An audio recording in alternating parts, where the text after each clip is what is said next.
Have you ever felt like you just don't fit in, no matter how hard you try? Like there's this invisible barrier that separates you from the rest of the crowd?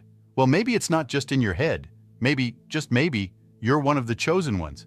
And I'm not talking about being chosen for a school team or a job promotion. I'm talking about something much deeper, something that resonates with your very soul. Imagine this.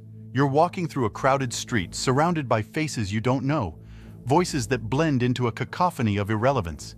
Yet, amidst all this noise, there's a voice within you, silently screaming that you're meant for something more. This isn't just a story, it's the reality for those who are awakened to their purpose, the chosen ones. And if you stick around till the end of this video, you'll understand why being around a lot of people isn't just difficult for those who are chosen, it's often impossible. Chosen ones are often highly sensitive to the energies around them. This isn't just about physical or emotional energy, but also about the invisible currents that dictate the mood and dynamics of a place. Imagine being in a crowded room and feeling every fluctuation in emotion, every spike in tension, as if they were happening within you. This sensitivity can be overwhelming, making it necessary for chosen ones to seek solitude to recharge and maintain their equilibrium. The chosen ones often have perspectives and insights that are ahead of their time or divergent from mainstream thinking. This visionary aspect of their personality makes it difficult for them to engage in shallow or superficial conversations, which are commonplace in large gatherings. They crave depth, purpose, and authenticity in their interactions, which are rare commodities in the usual social milieu. 9. Following from being misunderstood, chosen ones seek connections that go beyond the surface level. They yearn for conversations that delve into philosophies, dreams, and the mysteries of the universe. In large groups, such connections are hard to come by, leading many chosen ones to prefer the company of a select few or the solitude where they can connect with themselves on a deeper level. Many chosen ones are on a path of self-discovery, healing, and fulfilling a purpose that requires periods of solitude. Just as a caterpillar needs the solitude of a cocoon to transform into a butterfly, chosen ones need their alone time to grow, evolve, and tap into their inner wisdom.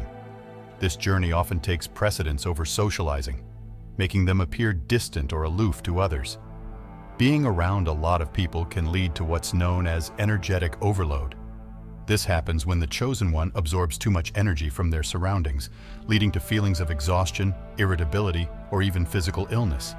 It's a protective mechanism for chosen ones to limit their exposure to large groups to preserve their energy and well-being.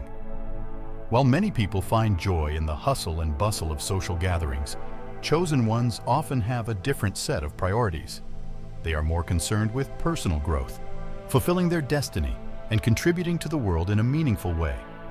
These priorities don't always align with the typical social scene, leading chosen ones to seek environments that are more conducive to their goals.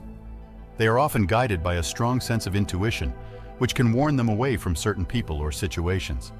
This intuition is like an internal compass, directing them towards what is right and true for them. In crowded or chaotic environments, this compass can become overwhelmed, making it difficult for chosen ones to stay grounded and centered. Finally, the chosen ones are here to bring about transformation, both within themselves and in the world around them. This transformative process requires introspection, creativity, and a connection to the divine, all of which are nurtured in solitude rather than in crowded spaces. In understanding these reasons, we begin to see why chosen ones are not just being antisocial or difficult, they are responding to the deep callings of their soul, navigating a world that is often at odds with their inner truth. As we continue to explore the lives and challenges of the chosen ones, remember that their journey is not just a personal quest, but a beacon of change for the world at large. Chosen ones are often entrusted with a vision or purpose that is much larger than themselves. This vision requires protection from the noise and distractions of the world, which can dilute its purity and intensity. Being around a lot of people can sometimes mean exposing this vision to skepticism, misunderstanding, or even mockery, which can be disheartening. To preserve the integrity of their purpose, chosen ones instinctively know when to retreat and when to share their insights, ensuring that their vision remains clear and undistorted by external influences. For chosen ones, authenticity is not just a preference, it's a way of life. They are acutely aware of the masks that people often wear in social settings, the roles that society expects them to play, and the superficial interactions that dominate many social gatherings. This dissonance between authenticity and societal expectations can be jarring, prompting chosen ones to seek spaces where they can be truly themselves, often away from the crowd. They often have a heightened perception of time and how it is spent.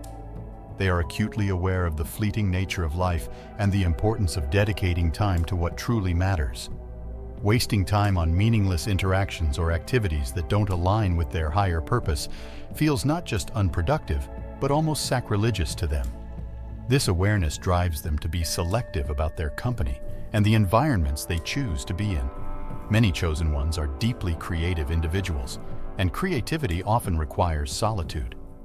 It's in the quiet moments alone that inspiration strikes, where the mind can wander without boundaries, and where ideas can take shape without interruption. Crowded or noisy environments can stifle this creative process, making solitude not just a preference, but a necessity for the cultivation of their gifts. Empathy is a common trait among chosen ones, allowing them to feel and understand the emotions of others deeply. However, this gift also comes with its challenges, especially in crowded settings where the emotional noise can become overwhelming. To manage this empathic sensitivity and avoid taking on too much of others' emotional baggage, chosen ones often find solace in solitude or in the company of those who understand and respect their boundaries. At the heart of the chosen one's path is the journey of self-realization and enlightenment. This journey requires introspection, self-questioning, and confronting one's shadows, processes that are best done in solitude. The insights and growth that arise from this journey are profound, but can be difficult to attain amidst the distractions of socializing and the demands of everyday life. Chosen ones often find themselves walking a path less traveled, one that may not be understood or accepted by the majority. This path can be lonely, filled with challenges and obstacles that are unique to their journey. The misunderstanding and isolation that can result from following their unique path further reinforce the need for periods of solitude, where they can reconnect with their purpose and gather the strength to continue. Interestingly, while chosen ones may distance themselves from large crowds, they often seek out or become mentors to others on similar paths. These one-on-one or small group interactions allow for deep, meaningful connections and the sharing of wisdom in a way that large social settings cannot accommodate. Through mentorship, chosen ones can pass on their knowledge and experiences, helping to guide others towards their own awakening. Many chosen ones possess a heightened spiritual sensitivity, connecting them to dimensions of existence that go beyond the physical world. This connection can be difficult to maintain and explore in the chaos of crowded places where the mundane often overshadows the spiritual. Solitude provides the space for chosen ones to deepen their spiritual practices and maintain their connection to the divine, which is integral to their being. Ultimately, chosen ones are driven by a desire to make a meaningful impact on the world. They are not content with merely existing or following the status quo. They seek to contribute in ways that are deeply transformative. This quest often requires contemplation, planning, and action that is deliberate and focused, which can be compromised by the distractions and energy drain of being around too many people. In exploring these reasons, it becomes clear that the chosen one's preference for solitude or select company is not a rejection of others, but a necessary part of their journey. Their paths require them to navigate the world differently, preserving their energy, integrity, and purpose.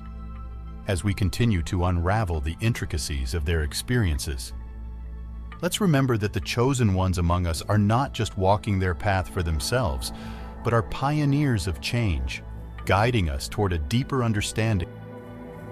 In conclusion, the journey of the chosen ones is one of depth, purpose, and transformation. Their preference for solitude or selective company is not a sign of antisocial behavior, but rather a necessity for maintaining their energy, integrity, and connection to their higher purpose.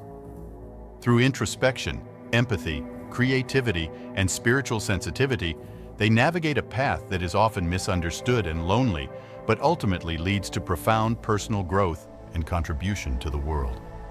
As we honor and support the chosen ones among us, We recognize them as pioneers of change, guiding us toward a deeper understanding of our collective potential and the limitless possibilities that await when we heed the call of our soul's purpose.